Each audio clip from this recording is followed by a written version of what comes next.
Бисмиллахиррахманиррахим. Жалпы бір нәрсе айтайын деп едім. Жалпы енді біз енді шын жүрегімізден мұсылманбыз деп айтамыз, жүрегіміз таза деп айтамыз.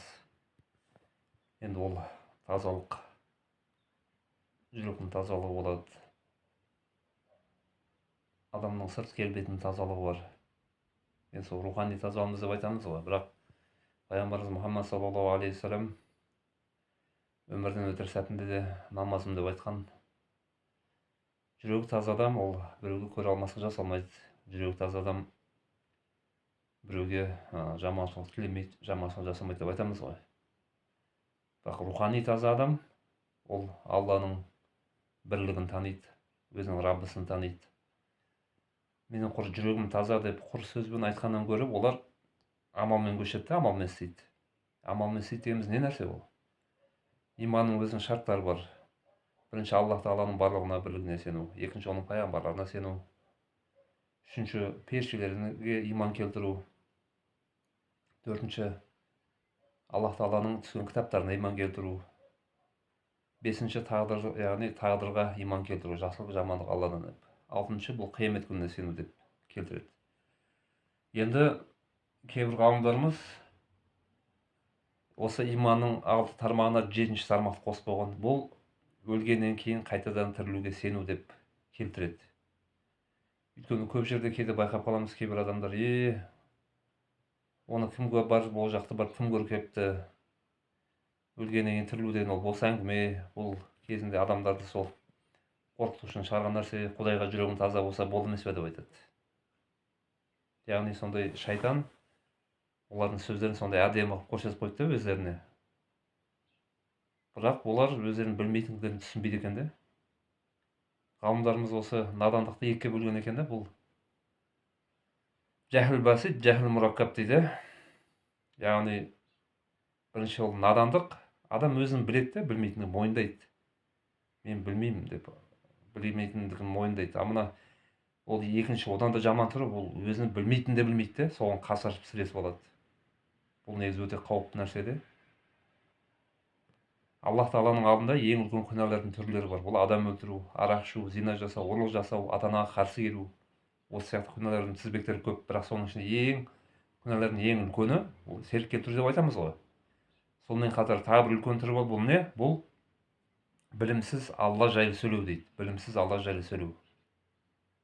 Аллах Тағала Құранда аятта келтіреді, Раббың сендерге Алла жайлы білімсіз сөз сөйлеуге тыйым етті дейді.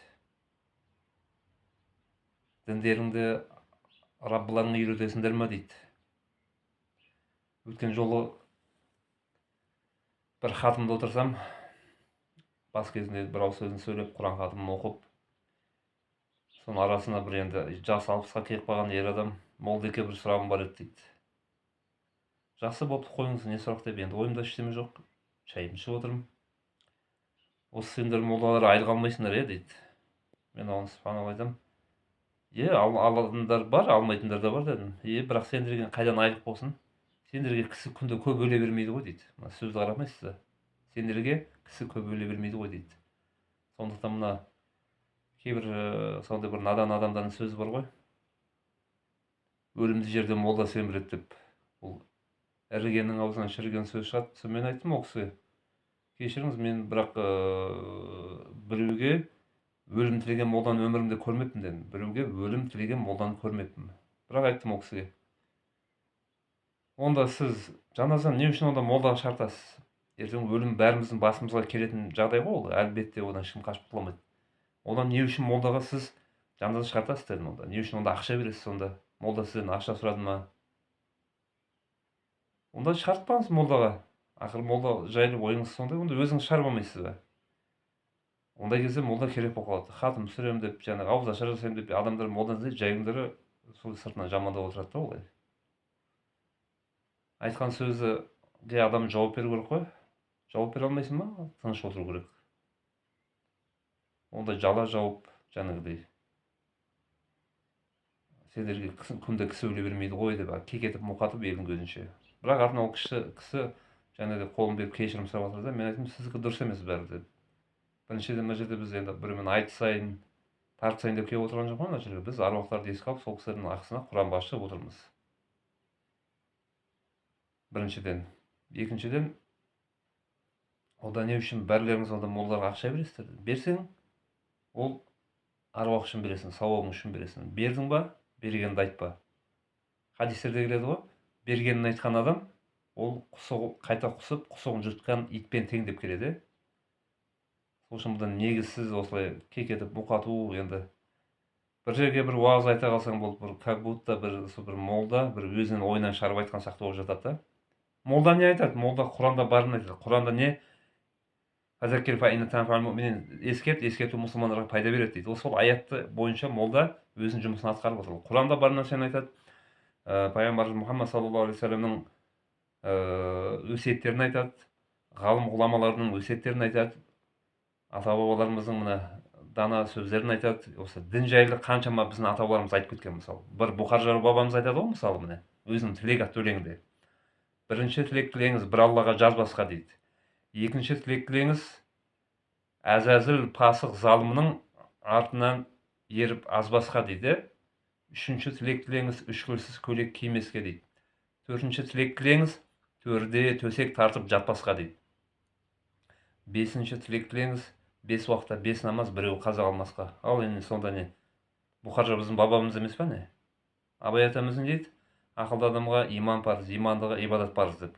Абай атамыз біздің бабамыз емес пе? Тәңіршілердің өтірік соғып, жаңағы бір мағынасы жоқ бір өтірікті зуылдата береді ғой. Бізде қазақ баяғыда сөйтпеген, бүйтпеген, ассалаумағалейкум амандаспаған, аруақ қолдасын, бұлар аруақты жоққа шығарады деп. Онда біздің жаңағы қазақта көне даласында мешіт болмаған деп, мысалы. Сонда Бұхар Жырау бабамыз не? Мешіттің болмаса намаз оқымай қой деп пе? Ол көшпенді халық қой, көшпенді халық, бірақ отырық жерлерде мешіт болады. Бірақ сонда не? Азанды бол, қазанды бол деген сөз қайдан шыққан сонда? Ата бабамыздың көне сөзі азанды бол, қазанды бол деп. Муәзін деген болмаған деп қойды. Сол заманды көзбен көріп келген ба или? Мына бір адам айтты ғой, 3 рет өтірік айтсам, өз өтірігіме өзім сене беремін деп, сеніп қаламын деп айтады дейді ғой. Сол сияқты. Өтірікті жібере береді ғой. Ойдан құрап әйтеуір бір дінге күйеу жағу, бір сол тиісіп қалу. Менің бұл жерде молдалардың бәрін бір періште деп мен ақтамаймын.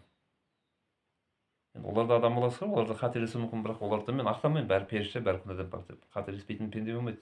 Жаңылмайтын дүние жоқ. Бірақ та өзің намаз оқымадың ба, ораза ұстамадың ба? Саған одан не керек ол? Соны өтірік айтып не керек? Ұстамасаң ұстамай қой, мысалы, дінді ұстамасаң ұстанба. Сол Құран оқығанда қолды жаймай қой, жаназаға да қасықпай та қой. Айт намазына да, құрбан айт намазға, жұма намазына да бармай қой. Біздің намаз оқымамызға жер айналмай күн шықпай қалмайды, өмір тоқта қалмайды. Алла тағаланың өмірі осылай жалғаса береді.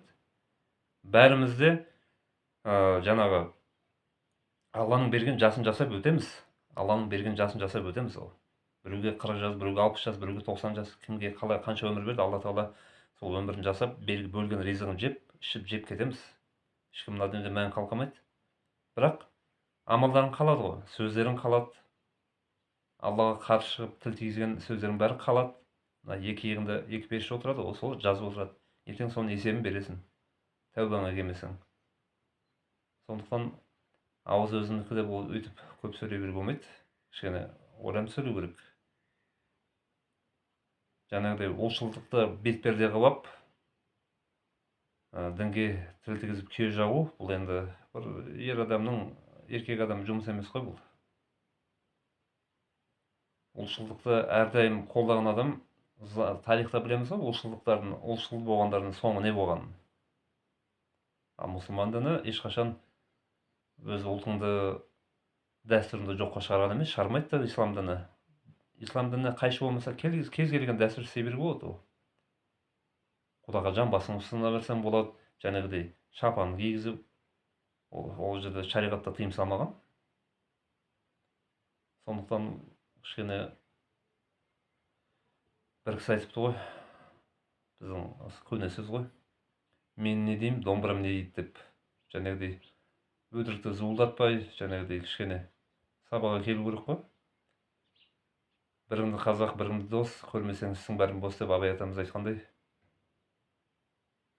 Аллаға тіл тигізуден сақтану керек. Аллахқа тіл тигізуге. Әйтпесе Алланың жазасы жақын ғой. Аллах тағала бәрін солай жасасын.